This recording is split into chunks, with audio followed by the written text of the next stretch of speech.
Hi, everyone, and welcome to Behind the Numbers. My name is Dave Bookbinder, and welcome back to the show where we dig deeper to understand what really matters most in business. Today, we're going to be talking about some of my favorite topics: leadership, transformation, culture, and I am super excited to welcome Paul Epstein, who is the founder of Win Monday. He's also the author of a couple of books, Better Decisions Faster, and one of my latest and favorite books, The Power of Playing Offense. Paul, welcome to Behind the Numbers. Thanks so much, Dave. Fired up to be here. It's my pleasure. I only scratched the surface on the intro about who you are, so why don't you tell the audience a little bit about your background and Win Monday? Absolutely. So what leads to Win Monday, and I'll talk all about that in a sec, but the fast pass on the history is 15 years in the NFL and NBA, not as the athlete, so we're lacking star power, but I think from speaking in the same trenches as everybody that's listening in, that's the same cloth that I was cut from. So I came from the sales to business development, from an entry to executive level, working for 3 different NBA teams, go to the NFL league office, break some Super Bowl revenue records, then help the 49ers as their chief revenue officer open up Levi Stadium.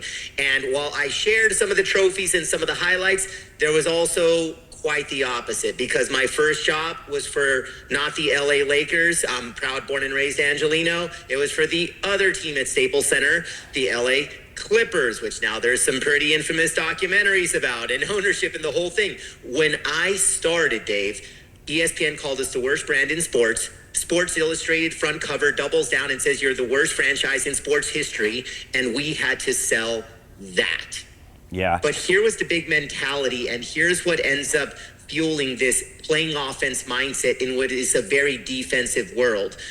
I always told myself, if there's 82 games and we're losing the majority, it is darn near impossible to only win 17 out of 82, but the Clippers somehow figured it out. I can't even explain, but they figured it out.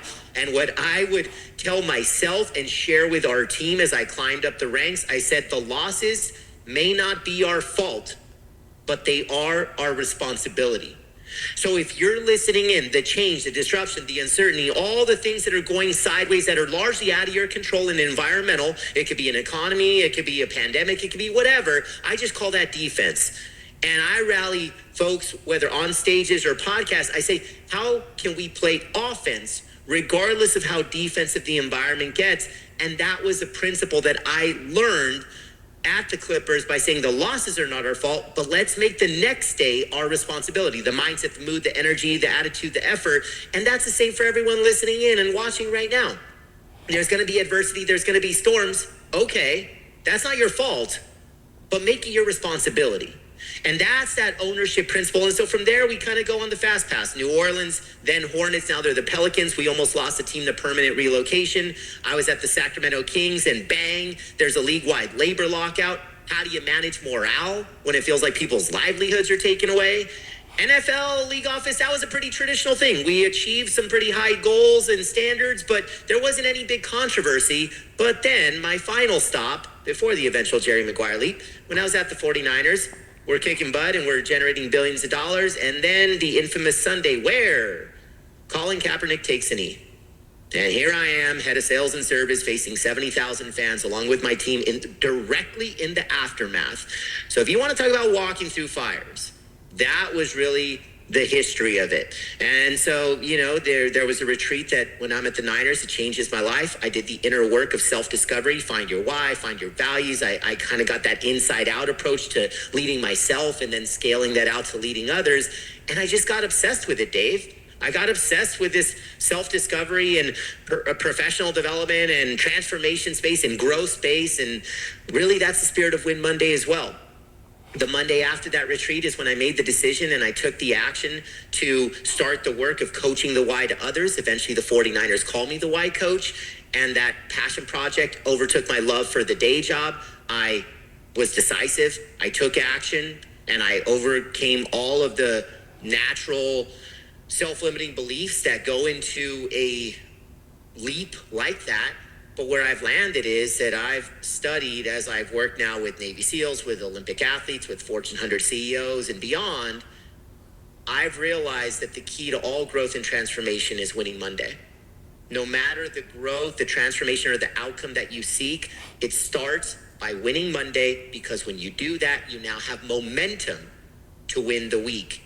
And then you just rinse, repeat, and the compounding effect of 52 Mondays, 52 momentum building weeks in the compounding space, you can imagine what's possible after 5, 10, 15 years. And that's really the fast pass of the journey. Yeah, and it's a fascinating journey. And I told you before we went on the air here that I'm just about done reading The Power of Playing Offense. And honestly, it's one of the best leadership books I've ever read. It really is a playbook for organizations and how to be successful. And it's a story about your background, which includes resilience, authenticity, humility. And I wanted to start the conversation about leadership, Paul, by talking about something that you said that really resonated with me. And I had to write it down when I was reading the book. And you talk about the distinction between having a team of leaders and a leadership team. Can you speak to that and maybe in there sprinkle in a little bit about what you believe leadership really should mean for the folks out there watching and listening? Absolutely. So this insight came to me when I was at the 49ers, and my boss, our president, his name's Al Guido. True story. His last name is Guido, and he's from Jersey. You can't even make that up, okay? True. But Al gathers all of us up in the boardroom, and it's the typical C-suite meeting. So head of sales, head of marketing, head of ops, and just, you scale that out. You got a dozen leaders in the room. And at the time, we were on the precipice of opening up Levi Stadium, which was touted to be one of the most innovative and tech-forward and progressive venues and facilities that the industry had ever seen. And he was worried. He was worried because we came from a world of operating and we came from a more vanilla environment, but this is like climbing Everest, and this is something that the industry had never seen in terms of the goals and the pressures and the expectations. And he said, I'm worried. He said, we're just showing up as independent leaders of teams. I'm worried that we're not showing up as a team of leaders. So you're running your lane, you're running your lane, you're running your lane, you're running your lane. And then, so not only does that create silos and a lack of camaraderie, connection, collaboration, and trust and empathy, all the things that we know drive high performance teams, and we can sustain that high performance. Here was the kicker. He also said that siloed mindset is getting us too comfortable. We're not challenging each other because we're not connecting enough. And he said, we have become too good at saying no because, meaning, and this for everyone watching and listening, have you ever heard these words, especially in business? We've always done it this way before. Of course you have. I have heard it a million times, and guess what? On my worst day, I've said it. And when you say things like we've always done it before, you're embodying a no because spirit. So he challenged us to say, gone are the days of no because, in are the days of yes if. So yes if versus no because. And that yes if spirit brought us together, it gelled us together, and that's how we became one team of leaders versus separate leaders of separate teams. So that's kind of the distinction there. And if you're watching or listening, I fundamentally believe that the leadership definition and what makes a great leader, we shouldn't overcomplicate it, and we also don't need a dictionary, because if you look at a dictionary, Webster would tell you rank, role, title, authority. So it's a very kind of old school way of thinking about leadership. But I want to actually ask our audience, and I'm asking you as, again, you're watching or listening, to think of the greatest leader that you've ever had. Who is that person? Whether personal or professional. It could be anybody, a parent, a coach, a mentor, an advisor, a former boss, a current boss, whoever. Who is the greatest leader that has ever directly impacted your life? And ask yourself, what did they do? Why did you just think of that person? I'm talking about actions and behaviors. And if you were to write down, take a pen out and a piece of paper and write down the qualities and the characteristics that you most respected and admired about them. And you're going to come up with things, because I've done this thousands of times. They listen, they care, they have compassion, they challenged me, they looked after me as a whole person, they had passion, excitement, and I could keep going. But all those things that you just wrote about what the greatest leader in your life did is the job description of every great leader. Every single person can do those things. They're accessible. No rank, role, title, or authority is required. All leadership starts with self. And if that person you just thought of wouldn't be effective at leading themselves, you would have never followed them to the end of the earth and back. So as a result, before you lead others, you must first lead yourself. We've heard that before, but we can't define it. Instead of making up the definition, actually be intentional. Think of the greatest leader that you've ever had. Write the words down that describe them on their best day. The reason you would follow them anywhere and everywhere. And then that can be your new job description. You could be a CEO, you could be a VP, you could be an intern. And all of these behaviors are 1,000,000% relevant, applicable, and accessible. Couldn't agree with you more. And as you were saying, a couple thoughts. First of all, if you're saying because that's the way we've always done it, I actually called that out in my first book by accusing the person saying it of either being lazy, stupid, or both. And to your point about what defines leadership, I say it all the time. Working with leaders that treated our team with empathy, respect, and appreciation, we'd walk through fire for them. Paul, we're bumping up on a commercial, but tell everybody out there how they can connect with you if they want to learn more about you, where they can get the books, and how they can even maybe invite you to come speak for their organizations. Absolutely. So the home to everything is paulepsteinspeaks.com. Anything and everything is there. And here's my invitation for everybody that wants to make this as sticky as possible. If what I have said resonates deeply, head over to winmonday.win. That's winmonday.win. Name and email. You will be on a 52-week journey so we can win Monday together, and together we create momentum to win every week. So that's winmonday.win, and paulepsteinspeaks.com is where you can go for speaking and books and all that good stuff. Awesome. Thank you. Paul, you sit tight. Don't go anywhere. Folks out there in the audience, don't go anywhere either. We will be right back on Behind the Numbers after this quick break. Big Flamingo Insurance, what do you want? Yeah, can we get the auto insurance policy? Anything else? Can we add an extra driver? Number form combo, your premium comes with pickup spot too. Okay. When it comes to insurance, you don't have to sacrifice service to save. Wait, this isn't even the right policy. Upgrade to NJM and get the 5-star customer service you deserve with discounts you'll love. Excuse me, Mr. Rollerbird? No jingles or mascots, just great insurance. NJM. Get a quote today. You can be confident choosing Farmers Insurance. There's no need to knock on wood. Perfect. This is an unnatural amount of natural light. Thank you. We are farmers. Bum, bum, bum, bum, bum, bum. Hey, Jake from State Farm. I want that personal price plan. So how's this for personal? I draw mustaches on players' faces when they're asleep. Coach Reed, you don't need to get that personal to get the State Farm personal price plan. It helps you create an affordable price just for you. Oh. Coach, it happened again. I'm gonna get to the bottom of this. Call or click to get a quote today. Like a good neighbor, State Farm is there.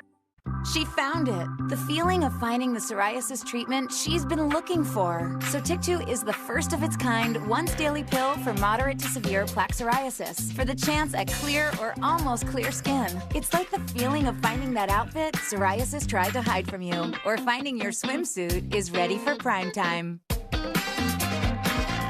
Dad, once daily Sotyktu is proven to get more people clearer skin than the leading pill. Don't take if you're allergic to Sotyktu. Serious reactions can occur. Sotyktu can lower your ability to fight infections, including TB. Serious infections, cancers including lymphoma, muscle problems, and changes in certain labs have occurred. Tell your doctor if you have an infection, liver or kidney problems, high triglycerides, or had a vaccine or plan to. Sotyktu is a TYK2 inhibitor. TYK2 is part of the JAK family. It's not known if Sotyktu has the same risks as JAK inhibitors. Find what plaque psoriasis has been hiding. Ask your dermatologist about Sotyktu for clearer skin. So clearly you. Sotyktu.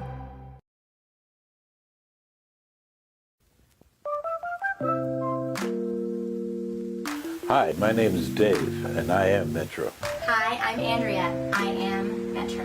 Hi, my name is Josh, and I am Metro. Hi, I'm George. I am Metro. Hi, my name is Joe, and I am Metro. Hi, I'm Mark. I'm Metro. Hello, my name is Seven, and I am Metro. My name is Chris, and I am Metro.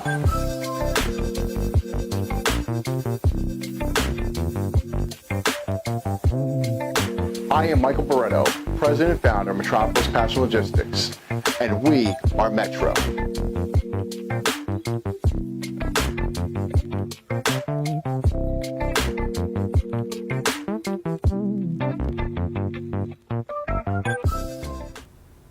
And welcome welcome back to Behind the Numbers. I'm Dave Bookbinder, and we are talking with Paul Epstein, who, among other things, is the author of The Power of Playing Offense. Paul, I want to just jump right in here because there's so much to cover in oh so little time. I want to talk to you about culture as a competitive advantage. It's a recurring theme throughout your journey and through your writing. Talk a little bit about that for the audience, because the audience knows that I speak about that all the time in connecting the dots between leadership, culture, and the value of a business. What's your perspective? I believe that culture is our competitive advantage when it's done right. I also believe it's what cripples countless organizations that have never gotten it right or have drifted away from that original point of purpose and mission and prioritizing people, where it's not, when you hear people first, it's one of two things. It's either a way of life or it's a bumper sticker. Every organization does the latter. Do you do the former? And that's really going to be the key. But here, there's a common misconception, Dave, that I do want to call out. And then I want to come with an insight that I believe can be transformative for every single person's culture that's tuning in today. The misperception, the myth that's out there is all culture is top down. And I'm going to call BS on that, because that would mean that for 90% of an org chart, we're just prisoners to, well, if I have a great C-suite, I got lucky, then we have a great culture. And if we have a toxic C-suite, then we have a toxic culture. And that's a very defeating reality, because I will tell you, there are a lot more non-optimal, if I'm being polite, non-optimal cultures than optimal cultures. So that means like, oh, because I work in a mid to large size organization, I literally just have to trust that the top 5 to 10 people are going to dictate the tone and the environment and the energy of every single room that we walk into. Fundamentally false. Because while I do believe that the folks at the top of an org chart influence, and they may have a heavier influence on a temperature in a room, here's a perspective. I did a consulting project for 2 years with one of the top 2 airlines here in the United States. They have 120,000 employees, 6,000 positional leaders. I go through training workshops over a 2-year period with all 6,000 leaders, 50 to 100 people at a time, boom, boom, boom, 2 years. Awesome. And what I realized is when I would visit their headquarters, I would walk in a floor 5 and they were all high-fiving. When I walked in a floor 6, shh, watch out, boss is around the corner. And Dave, the crazy thing is, floor 5 and 6 weren't just the same company, weren't just the same airline. Floor 5 and 6 were the same department, but a drastically different weather system. Floor 5 was warm and green and cozy. Floor 6 was frigid and cold. And that taught me that all culture is local. All culture is local. Down to the floor of the building, down to the individual. So when you and I and everyone watching and tuning in, when we walk in a room or we hop on a Zoom meeting or whatever we do, we could either warm it up or we could cool it off. The question is, are we aware of our own temperature? And when you own your temperature, you own your weather system. When you own your weather system, you own your life. Imagine a team or organization where everybody every day intentionally chose warmth. I choose warmth. It attracts warmth. I invite warmth. The person to my left and right does it as well. And that is how culture scales. You own your weather system. You intentionally choose warmth every day, every room, every relationship. And if the person to your left and right does it as well, that's how culture becomes competitive advantage. And that is a culture that cannot fail. Yeah, and it's fascinating. That was one of the other things I wrote down as I was reading the book. Culture is local, because it is a misconception. It does need to start from the top, I think, but I've interviewed so many folks in organizations that are known for creating good cultures, and they whisper to me, yeah, it looks that way outwardly, but Joe in Raleigh didn't get that memo and their office isn't the same. So absolutely spot on. Culture is definitely local. So Paul, I want to talk about, we'll call it the ROI, the return on investment of leadership. And I write about and speak about this similar topic about how connecting the dots between leadership creates good culture, which creates engagement, discretionary effort, again, impact on the value of the business. What's your take on all of that? Talk about the ROI. I mean, you've shared great data in your book that I share and others have heard about employee engagement being low at roughly 30%. I'm going to let you talk. I'm going to shut up. Talk a little bit about the ROI of leadership. There's billions of dollars of impact, and all of this is inside of my book, The Power of Playing Offense. But as the general statistics and research, and the sad part is it's been relatively consistent for decades. So this is not a 2024 problem. It's not a 2000s problem. I'm talking going back to pre-turn of the century.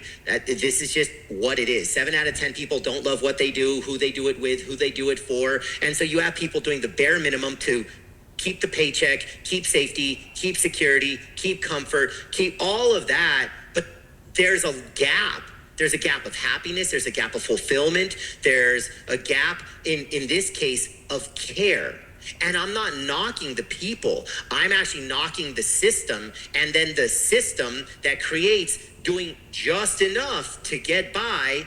We're literally getting, my belief is, about 40% of the capacity of a person's gifts, talents, abilities, and skills. They are doing the bare minimum because they're not being cultivated and grown and developed to be the best version of themselves. They are only looked at as a producer and a performer versus as an entire person and human being. And when people think about the core relationship, like here's a good example for you, Dave. I've been told the same critical feedback from 2 different bosses, one that I knew had my back and one that I knew didn't. They said the exact same words to me in very tough moments where maybe I didn't show up at my best. And with one person, I'm gonna I won't even say pardon my French, I'll clean up the language, but I said, what an a-hole. Because I was like, dude, like, I know you don't have my back. With the other, I said, thanks for telling me.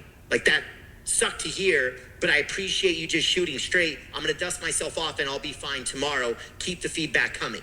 And it was the same words. And I think that's kind of the ROI. When you talk about the ROI, there's nothing that I wouldn't do for the best leaders and best cultures and best teams that I've ever been a part of. But then there's been other parts of my life where I'm still the same high performer, high achiever. I have unshakable confidence. I have all these things that make me uniquely who I am. But Paul on his worst day is susceptible to be just becoming a product of the environment. On my worst day, I will become a part of a negative or toxic environment, maybe plus or 10 or 20%, but I'll still do it. We're all prisoners of that aspect. And so my piece is, let's just talk in very simple terms here.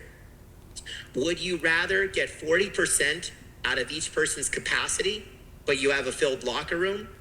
Or would you rather hold people to the highest standard, but love on them and care on them and give them a culture that inspires them? And now we're getting 80, 90, 100%. And that's not going to be for everybody, because it's going to require a high standard of performance and expectation.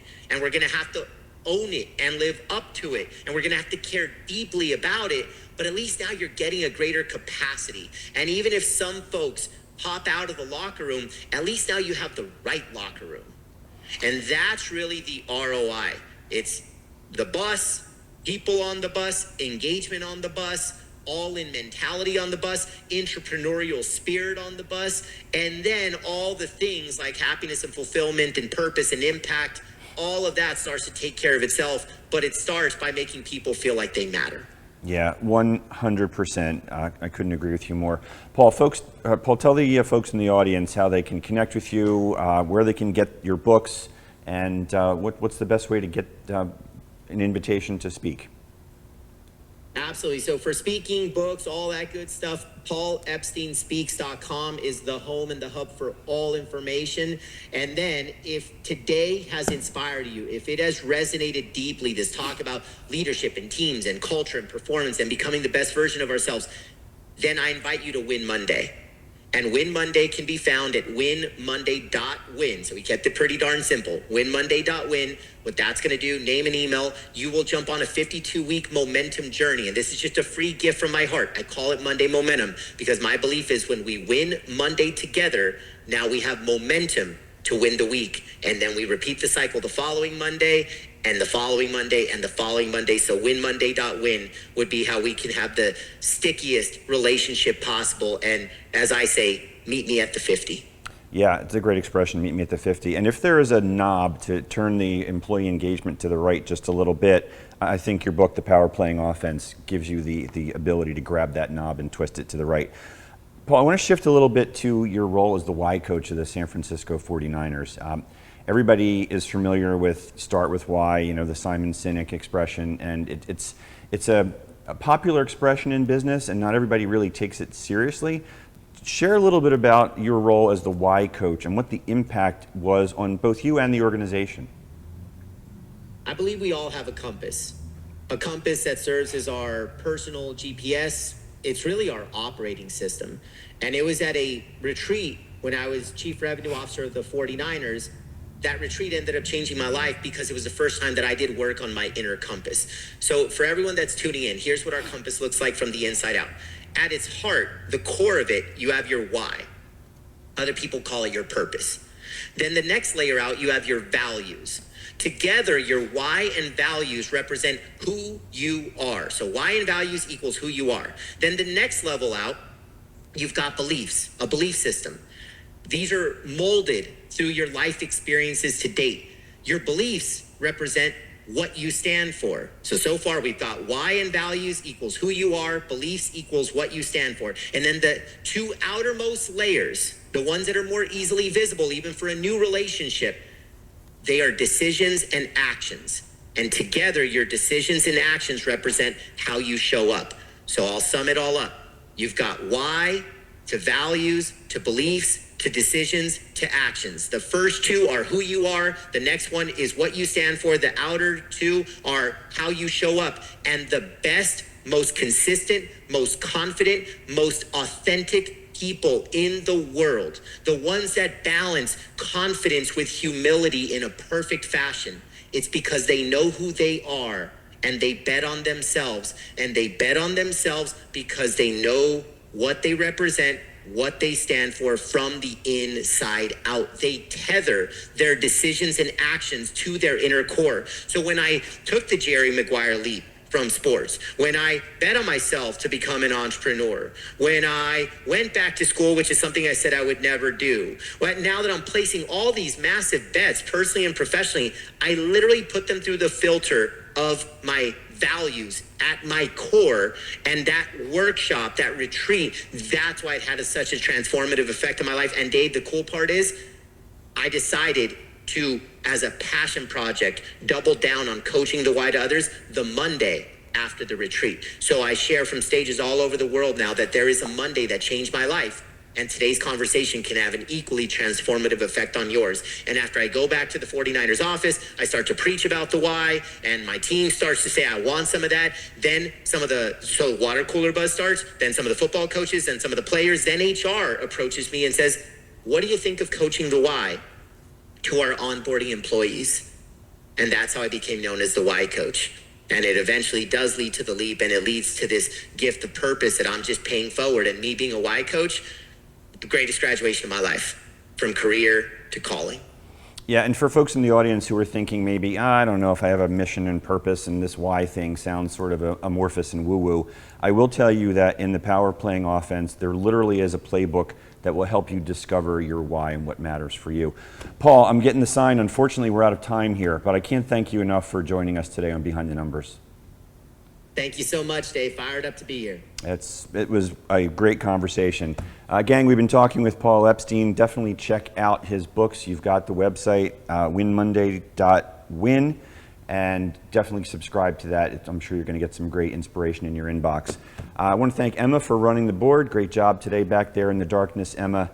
I want to thank the audience out there. For you folks watching and listening, we can't do this program without you. Really appreciate it.